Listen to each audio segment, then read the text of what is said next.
joining me for this Taylor neck reset video. This one's a 12 string, a first for me. I don't think I've ever done a Taylor 12 string YouTube video. I don't even think I've ever had a Taylor 12 string in the shop. But anyways, this one is serial number 210122547, which I think makes it a 2012 El Cajon, California. And it's a 150E 12 string. Let's take a look at this high string action and the possibilities of getting it down so it's nice and low. Yes, the string action is 4 millimeters. At the 12th fret bass strings, that's 8/64. That's 1/8 of an inch.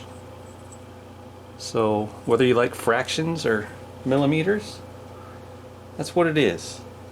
Alright, so the amount of relief or bow in the neck, it's a little extreme. I think it's 8 thousandths of an inch, 7.5 thousand, you know, no millimeter option for us there. I'd like to get that down a couple notches, but I think it will go down with a lighter string gauge. Okay, the top deflection, the amount that the belly is coming up here is 0.158, 158 thousandths of an inch. Yeah, that's a good belly, I think. It's a good amount. Now that will come down as I lower the tension.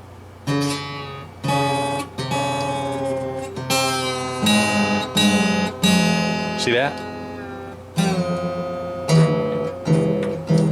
We're going to be putting a lighter set of strings on it, so I imagine that number is going to come down a bit.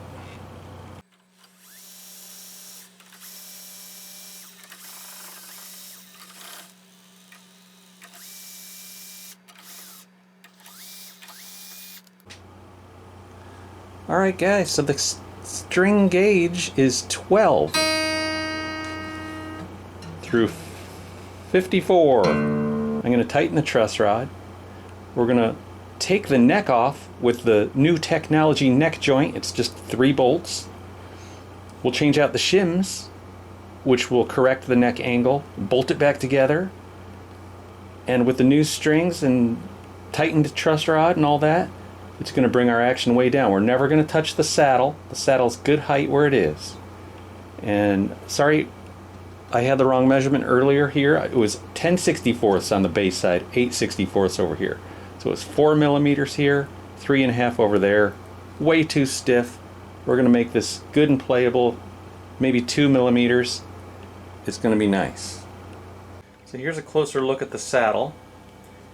And you don't want to lower the action on one of these guitars by lowering the saddle.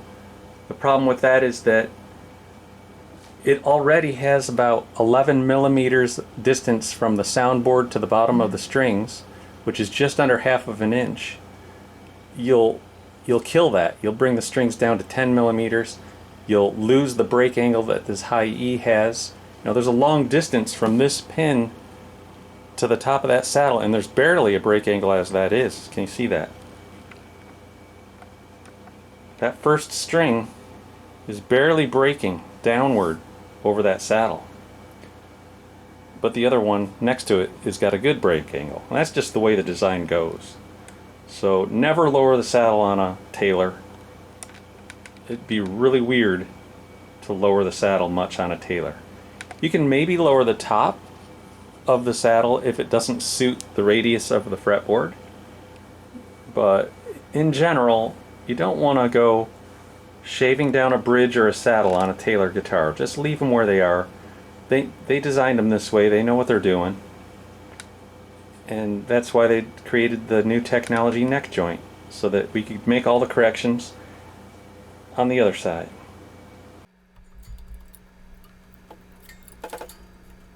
Loosening the strings here, I had one of them break on me. These strings are used. What I'm going to do is I'm going to tie them up to the peg head, to the tuners, for while I take the neck off the body. I'll also be investigating why the truss rod doesn't want to tighten any further. I think someone tightened it as tight as they could get it, and it still had way too much relief. So typically, this happens all the time. You should loosen the strings, clamp the neck into a back bow, at least flat, before you tighten it, especially on a 12 string. All that tension makes the wood really stubborn. The truss rod isn't necessarily designed to help move a neck, it's just designed to help hold it where it is. So I'll take my diamond stone and some mineral spirits and flatten the bottom and get all the scratches and warpedness off the bottom of that truss rod nut. It's just a brass nut, so it's really, soft. I'll grease up both sides, and with a 1/4 inch ratchet, I retighten. I'm not going to tighten it all the way just yet, just snug. Now this is how I'm going to clamp it into a somewhat exaggerated back bow with a big clamp at the 6th fret. I'll slowly tighten it till the neck resembles a kind of a banana. Not that extreme. But now I can tell right away that the whole feel of the truss rod adjustment nut has got a whole different feel to it. Nice and smooth. It turns nicely, no grittiness. I don't have to force too much tension. I can just use my fingertips to hold the wrench. Before I had to use a death grip. I can just tell by feel when these things need to be done. And now I think we're going to be in a lot better shape. Now, a back bow we have. The string tension should counter this back bow. Pull it flat. We're in a lot better shape now than we were. I could tell you that already. It works every time.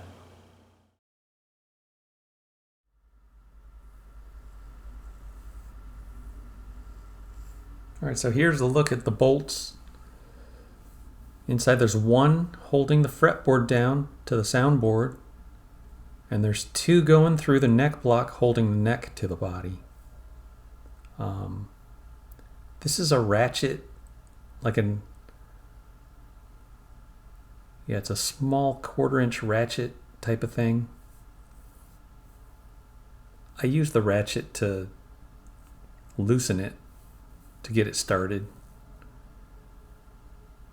Once it's loose, a full turn and a half, I can go in here with this smaller, I think it's called I don't know what kind of wrench they call this thing, a thumb wrench or something, finger wrench. Here's a better view. Here's the little thumb wrench. Get it in there, turn it lefty-loosey, counterclockwise. Yes. There.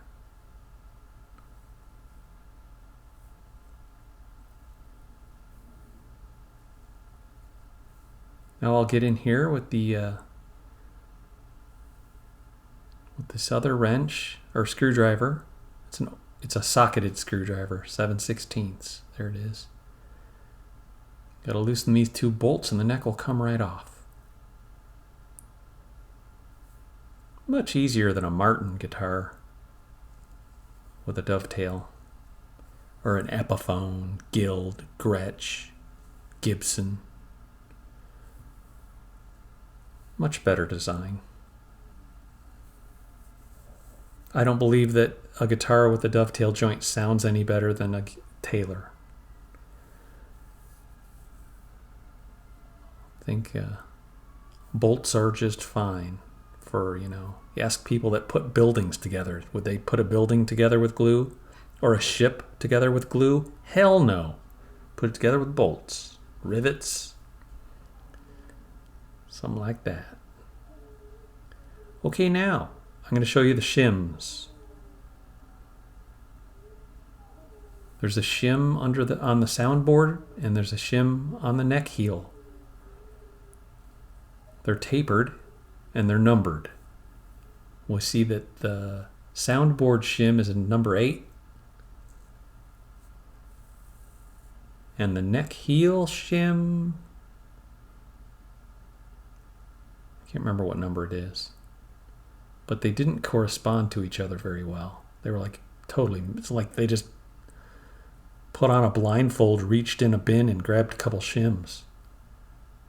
There's supposed to be like a difference of 8 numbers from the neck heel to the soundboard shim.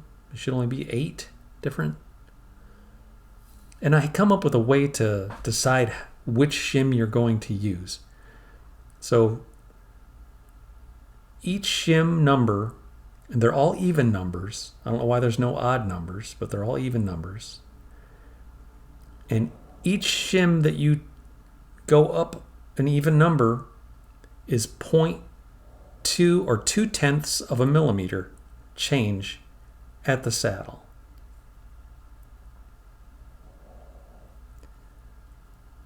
Make a note of that. Maybe it'll make sense someday. I'm not sure. Now this is where I start cursing at the person that tied little knots in each string. They put it through the hole in the tuning peg, and they wrapped it around, and they swooped it back over the string. So I guess they just really hate guitar techs.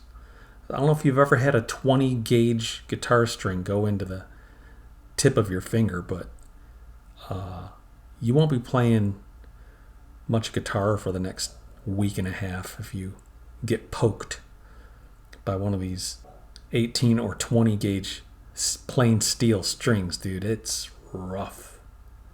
They put a little hook on the end of each one of them like they're going fishing or something, which is completely unnecessary. I'm going in here with my string end cutters. I'm going to find them and cut that baby off, pull it through a little ways, and make sure it goes in the trash. If it goes on the floor, a 20 gauge plain steel string can go right through the sole of your shoe with that little hook they put in it like that. Sons of bitches. All right, we're going to get this baby cleaned up nice. We're going to get some... I was going to put 11 gauge on here, but D'Addario doesn't make 11 gauge 12 string set. They just have 10 through 47. So I don't know, maybe Ernie Ball makes an 11 through 50.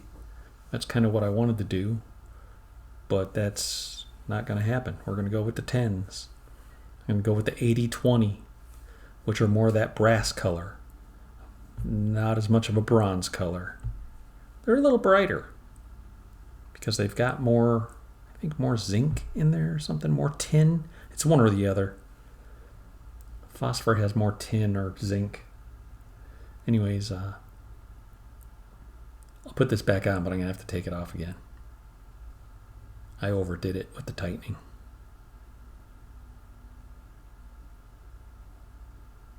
Yep. Get these strings on here. First, I want to oil up the fretboard, condition the wood with Howard's Feedin' Wax. That cool, refreshing drink. Howard's Feedin' Wax. Clean up the shoulders. Looks like we're in need of a few new knobs. It looks like maybe a cat or a rat got in the guitar case and started gnawing on these.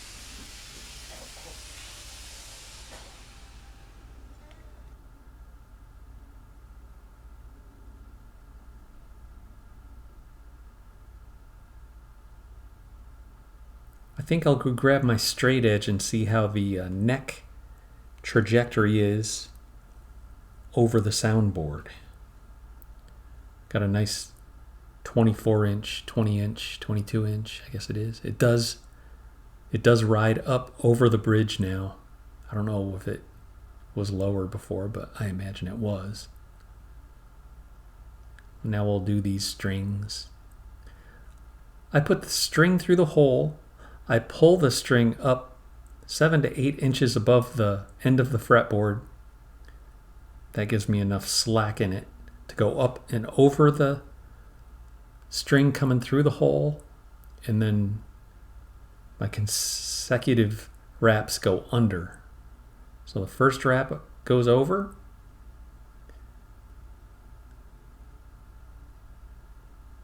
and the second, third, and fourth wraps go under. I also put a right angle bend in the string that comes through the post, so it points up towards the ceiling. That way it doesn't whip the guitar or my skin as it twirls around. Kind of gets it up and out of the way. So through the post, I do a right angle, pull it up 9 inches, go over top.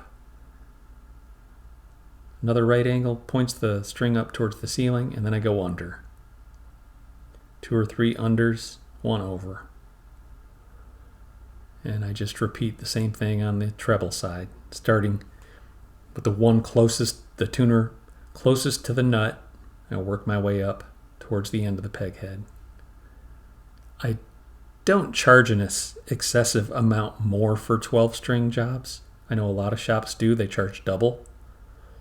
You know, like the setup's got to be double the charge. Well, my setup charge is almost $100, so it's $90 plus tax. So the shop down the street charges $200 for 12 strings. I don't think it's that much more work. Okay, we're strung up to pitch with our lighter gauge strings, and we have a relief of 0, maybe plus half a 1/1000th. It's dead flat. Let's see where the top deflection is.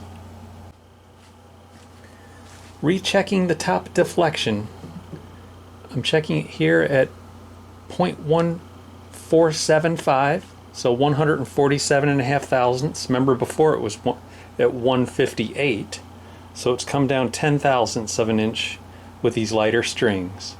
And we might recheck it after a week or two, because you never know what wood might do. It has a mind of its own. This is good. It's kind of what I expected, and that means this dome back here is a little less of a dome. Not much, just a little.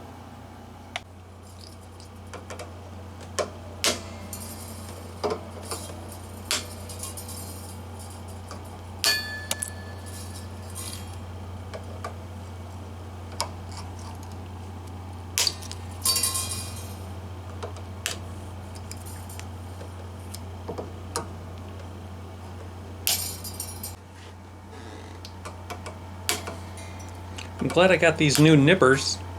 I paid extra. I got the StewMac ones.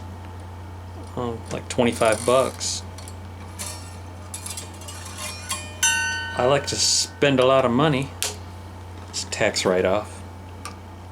I want the best for me and my customers. And these so far are the best things I've ever had. I just love them. The Music Nomad ones failed me.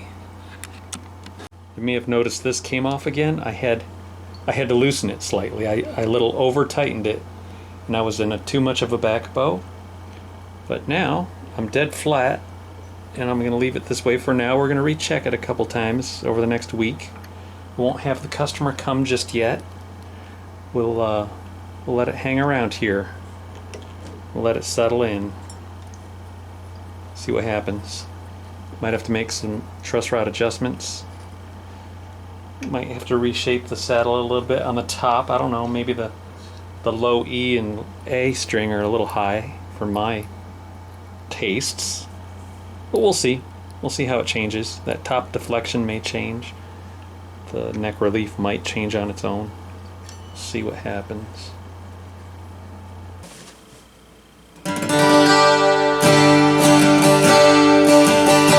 think I just trimmed my fingernails.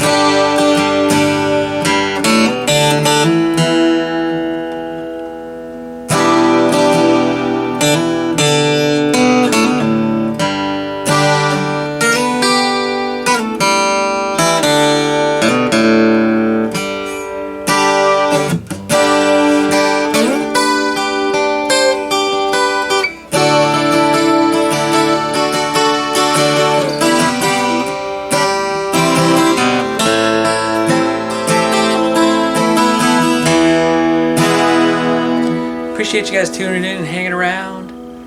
I hope you liked this neck reset video. Everything turned out nice. I've got a little wire clip bouncing around in there. I got to get that out. But anyways, man, it was nice to do a neck reset in a matter of hours instead of a matter of weeks or months. I usually only do one neck reset a month. That's of the Guild, Gretsch, Martin, Gibson variety. These I could do 2 or 3 of these a week.